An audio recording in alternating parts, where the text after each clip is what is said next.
ভালকে হজম নোহোৱা, ব্লটিং, হেভি লাগি থকা, ভোক নলগা এই প্ৰব্লেমবোৰ থাকিলে আজিৰ পৰা এই প্ৰব্লেমবোৰৰ পৰা আপুনি ফ্ৰী হ'ব পাৰিব।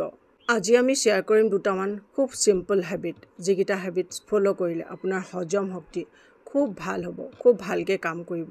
যি খাব আপুনি তাকেই আপোনাৰ হজম হ'ব। যেতিয়া আমাৰ ভালকৈ বডিটোত হজম হয় তেতিয়া আমাৰ শৰীৰটো শক্তিৰে ভৰপূৰ হৈ থাকে। আমি খাব পাৰোঁ, আমি শুব পাৰোঁ, আমাৰ এক্টিভিটিবোৰ ভাল হয়।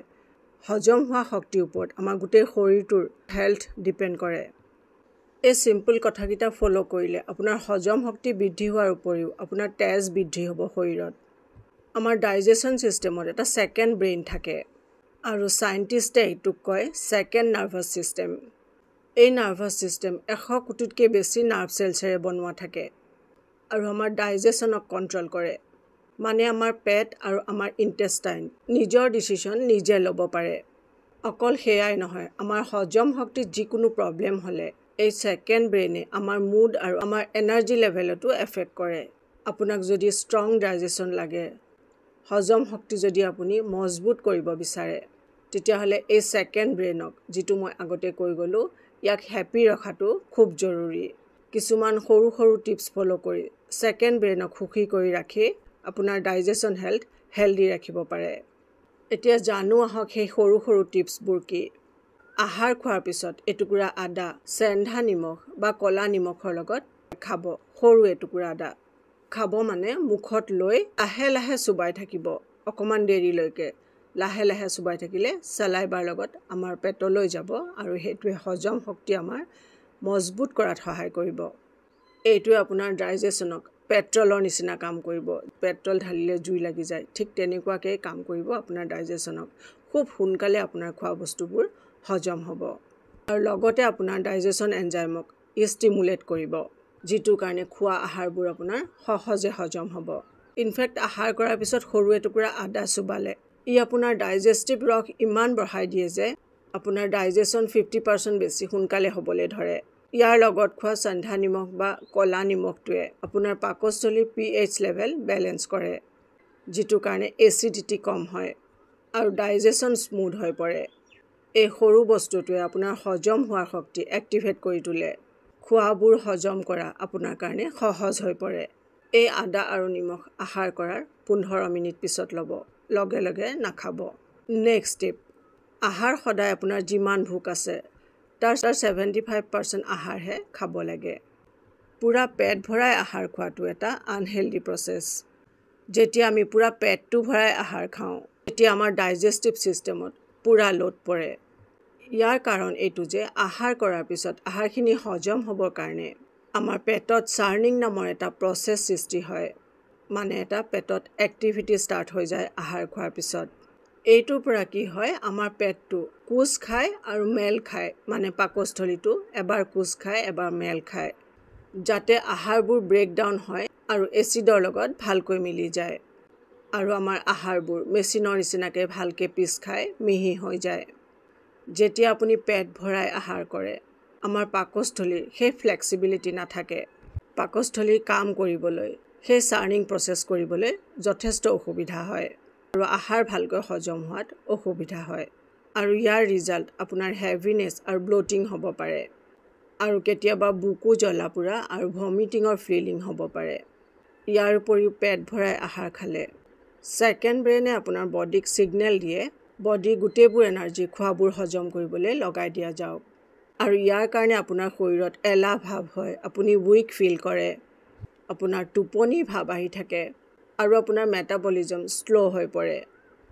আৰু এটা প্ৰব্লেম হ'ব পাৰে, বেছি আহাৰ খালে আমাৰ পাকস্থলীত কিছুমান লাইন থাকে আৰু সেইবোৰ লাহে লাহে বহলিবলৈ ধৰে আৰু আপোনাক পেট ভৰাবৰ কাৰণে বেছি আহাৰৰ দৰকাৰ হয়। ইয়াৰ কাৰণে আপোনাৰ ভোক আৰু বাঢ়ি যায়। আপোনাৰ অবেচিটি আৰু ৱেইট গেইনৰ প্ৰব্লেম এইটো কাৰণেই হ'ব পাৰে। আৰু ইয়াৰ ওলোটা আপুনি যদি 75% আহাৰ কৰে তেতিয়া আপোনাৰ ডাইজেষ্টিভ ছিষ্টেম ৰিলেক্স হৈ থাকে। আপোনাৰ পাকস্থলীয়ে খোৱাবোৰ ভালকৈ প্ৰচেছ কৰিব পাৰে আৰু আপুনি লাইট ফিল কৰে। আহাৰৰ পাৰ্টিকেলছ ভালকৈ পিচি সোনকালে হজম হ'ব পাৰে। এই হেবিটৰ পৰা আপোনাৰ ব্লটিং হ'ব নোৱাৰে আৰু আপোনাৰ এনাৰ্জি লেভেল ভাল হৈ থাকিব। আপোনাৰ পেট ফুল হোৱাৰ আগতে আহাৰ খোৱা বন্ধ কৰিব লাগে। হয়তো আপোনাৰ এনেকুৱা লাগিব পাৰে যে মোৰ দেখোন পেট ভৰাই নাই, কিন্তু আপুনি নিশ্চয় বহুত ভাল ফিল কৰিব আৰু অলপ দেৰিৰ পিছতে আপোনাৰ পেটটো ভৰি যোৱা যেনেই লাগিব। নেক্সট হেবিট যিটো আপুনি এড কৰিবই লাগে, সেইটো হৈছে আপোনাৰ ডাইজেশ্যন প্ৰচেছ স্মুথ আৰু পেট মজবুত বনাবৰ কাৰণে ইউজ কৰিব লাগে, আৰু সেইটো হৈছে এলকালাইন ৱাটাৰ। ডেইলি এলকালাইন পানী খোৱাটো হেবিট বনাই লোৱা দৰকাৰ। এইটো এটা চিম্পল টনিক যিটো আপোনাৰ ডাইজেশ্যন ষ্ট্ৰং কৰিবৰ কাৰণে বহুত এফেক্টিভ। আমাৰ শৰীৰত যেতিয়া এচিডিটি বাঢ়ে, যিটো আয়ুৰ্বেদৰ মতে পিত্ত বুলি কোৱা হয়, তেনেকুৱা বহুত ধৰণৰ প্ৰব্লেম আৰম্ভ হৈ যায়, যিটো কাৰণে আপোনাৰ এচিডিটি হ'ব পাৰে, আপোনাৰ বুকু জ্বলা পোৰা হ'ব পাৰে, ইনডাইজেশ্যন হ'ব পাৰে, আপোনাৰ শৰীৰৰ য'তে ত'তে ফুহা হ'ব পাৰে, ঘাঁ হ'ব পাৰে, পিম্পল, এলাৰ্জি, চুলি সৰা এইবোৰৰ প্ৰব্লেম হ'ব পাৰে, আৰু আপোনাৰ ইউৰিন পাছ কৰোঁতে জ্বলা পোৰা হ'ব পাৰে। আৰু সেইকাৰণে যেতিয়া আপুনি এলকালাইন পানী খায়, শৰীৰৰ বাঢ়ি যোৱা এচিডিটি ইয়াৰ কাৰণে নিউট্ৰেলাইজ হয়। আপোনাৰ শৰীৰ আৰু আপোনাৰ হজম শক্তি দুইটা সুস্থ হৈ থাকে। এলকালাইন ৱাটাৰ বনাবৰ কাৰণে এজগ পানী ল'ব। এজগ পানী মানে 4-5 গ্লাছ পানী।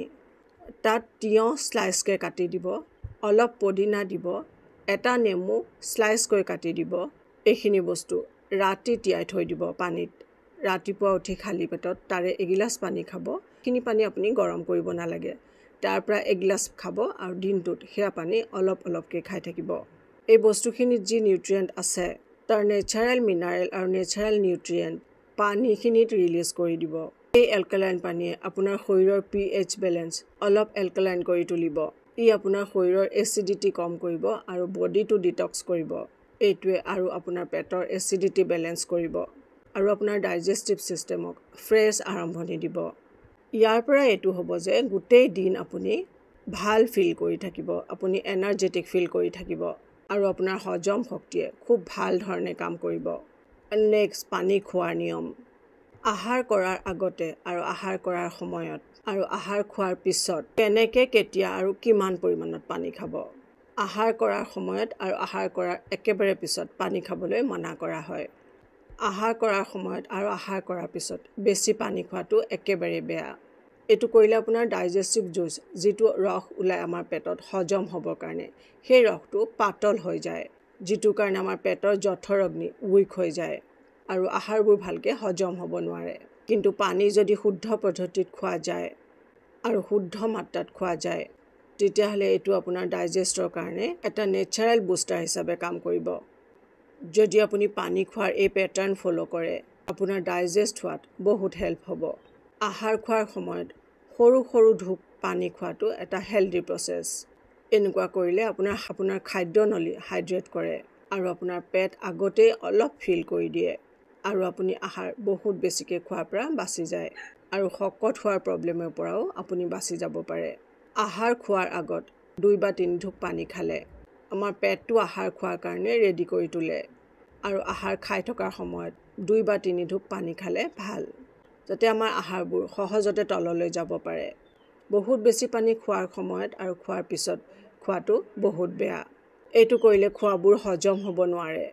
খোৱাৰ সময়ত 2 বা 3 ঢোক পানীহে খাব, আৰু খোৱাৰ পিছতো মাত্ৰ 1 ঢোক বা 2 ঢোক পানী খোৱাটোহে দৰকাৰ, তাতকৈ বেছি কেতিয়াও নহয়। আহাৰ কৰাৰ পিছতে 1 ঢোক পানী মুখত ল'ব আৰু সেই পানীখিনি 1 ছেকেণ্ডমান ঘূৰাই ঘূৰাই মুখত লৈ তাৰপিছত সেই পানীখিনি গিলিব।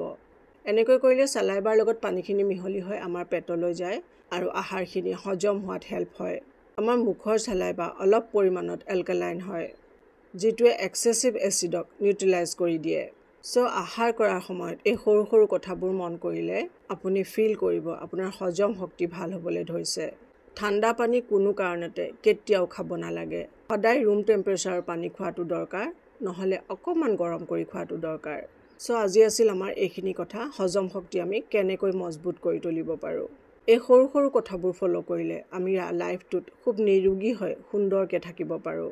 আৰু ইয়াতে আপোনালোকক এটা কথা ক'ব লাগিব, যিসকলৰ শৰীৰত বহুত বেছি প্ৰব্লেম আছে, কোনো কাৰণতে আপোনালোকে ডিজিজ ঠিক কৰিব পৰা নাই, আপোনালোকৰ অসুখবোৰ ঠিক কৰিব পৰা নাই, খুব প্ৰব্লেম চলি আছে, তেওঁলোকে মোক মেইল কৰিব। ডেছক্ৰিপশ্যনত মেইল ID দিয়া আছে।